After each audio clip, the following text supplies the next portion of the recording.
Assalamualaikum warahmatullahi wabarakatuh. Hello everyone, how you doing? I hope you are having a wonderful day wherever you are in the world. Stay safe and stay healthy in this pandemic situation. My name is Khalid Rahmat Subagio from group 66. Today in this video we're going to learn something. We're going to learn about analytical exposition text, atau dalam bahasa Indonesia kita sering menyebutnya dengan teks eksposisi analitis. Jadi, apa sih analytical exposition text itu? Analytical exposition text is a text that elaborate the writer's idea about phenomenon surrounding. Jadi, analytical exposition text itu merupakan salah satu jenis dari argumentative text. Teks ini tuh menjelaskan tentang pendapat atau argumen penulis tentang suatu peristiwa atau fenomena yang terjadi di sekitar kita. Jadi, ketika ada suatu fenomena atau peristiwa yang terjadi di sekitar kita, nah, apa tanggapan kita? Apa argumen kita tentang peristiwa tersebut? Nah, itu analytical exposition text.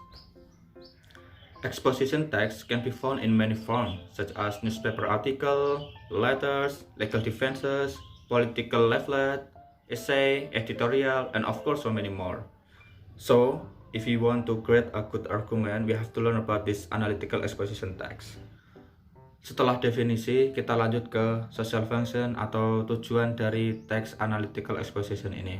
Tujuan dari text analytical exposition ini adalah to persuade the reader that the idea is important matter. Jadi, fungsi sosial atau tujuan dari teks ini adalah untuk membujuk atau meyakinkan para pembaca itu setuju bahwa ide yang disampaikan, yang diutarakan penulis ini penting dan menarik untuk dibahas. Tentu saja dengan didasari dengan argumen-argumen yang kuat dan bukti-bukti yang ada. Setelah pengertian dan tujuan dari analytical exposition text, kita lanjut ke generic structure. Ada 3 generic structure dari teks ini. Yang pertama adalah thesis, argumen, dan reiteration. Nah, yang pertama adalah thesis. Thesis ini berisi tentang introduction to topic and indicating the writer's point of view. Nah, tesis ini berisi tentang pengenalan atau pemaparan penulis tentang topik yang akan dibahas. Di tesis ini juga menunjukkan tentang sudut pandang, argumen, pendapat penulis tentang topik tersebut. Setelah tesis ada argumen. Nah, di argumen ini pendapat atau argumen penulis tadi yang ada di tesis itu dielaborasikan. Misalkan nggak setuju karena A, setuju karena B. Lah, A dan B ini dijelaskan gitu sampai membentuk argumen yang solid dan dapat dipercaya, yang bisa meyakinkan pembaca bahwa argumen itu valid kayak gitu. Jadi, pengertian argumen di sini adalah explaining the argument to support the writer's position. Each argument must be supported by evidence and explanation. Nah, di bagian argumen ini itu menjelaskan tentang argumen untuk mendukung posisi penulis itu. Nah, setiap argumen itu harus didukung dengan bukti-bukti dan penjelasan.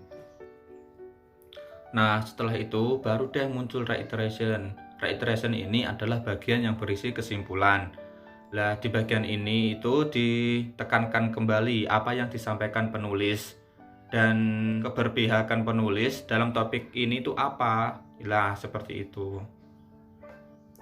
Jadi, pengertian reiteration ini adalah restating the writer's point of view. Jadi, menjelaskan kembali sudut pandang dari penulis. Jelas? Oke. Sekarang kita lanjut ke language feature atau unsur kebahasaan dari analytical exposition text. Yang pertama, menggunakan simple present tense. Nah, ini jelas ya, karena ini tuh ditulisannya kan menggunakan pendapat kita, kayak masa ini, sekarang, saat ini. Terus ada menggunakan mental verb. Nah, kayak contohnya kayak gini. I prefer, I agree, disagree, I believe. Next, menggunakan connecting word to link the argument, so that the flow of the argument can be logical and fluently, such as moreover, the first, secondly, and the last, menggunakan the causal conjunction to indicate a cause of what being stated, untuk menunjukkan sebab akibat. Contohnya seperti because, in that case, otherwise, for that reason, dan lain-lain. Nah, sekarang saya kasih contoh. Mari kita analisis bersama-sama.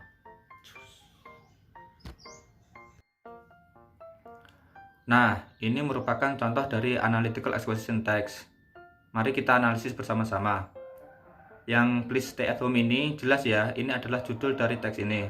Terus selanjutnya paragraf pertama adalah bagian tesis yang merupakan introduction of the topic atau pengenalan dari topik tersebut, dan jelas diikuti dengan pendapat penulis di bagian ini, di I believe. Terus selanjutnya paragraf 2, 3, dan 4 adalah bagian argumen yang diikuti juga dengan pendapat yang logis. Terus di paragraf terakhir adalah reiteration atau kesimpulan konklusi dari penulis.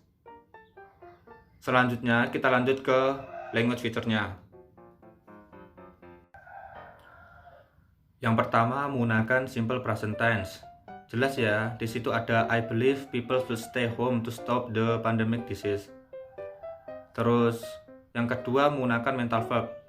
Masih di paragraf pertama, mental verb di sini adalah I believe. Terus yang ketiga menggunakan connecting word. Ini terletak pada paragraf kedua sampai 4 pada awal kalimat. Di sini contohnya seperti the first, the second, and the last. Terus yang terakhir adalah menggunakan causal conjunction yang terletak pada paragraf ketiga. Di sini contohnya adalah because. Jelas ya, ini merupakan contoh dari text analytical exposition. Sudah paham semua? Gampang kan? Sekarang tugas kalian adalah untuk membuat analytical exposition text dengan fenomena atau peristiwa yang terjadi di sekitar kalian semua. Okay, finally we're done. I hope this video will be a good lesson for us, and thank you for watching my video. Stay at home, stay healthy. Thank you. Wassalamualaikum warahmatullahi wabarakatuh.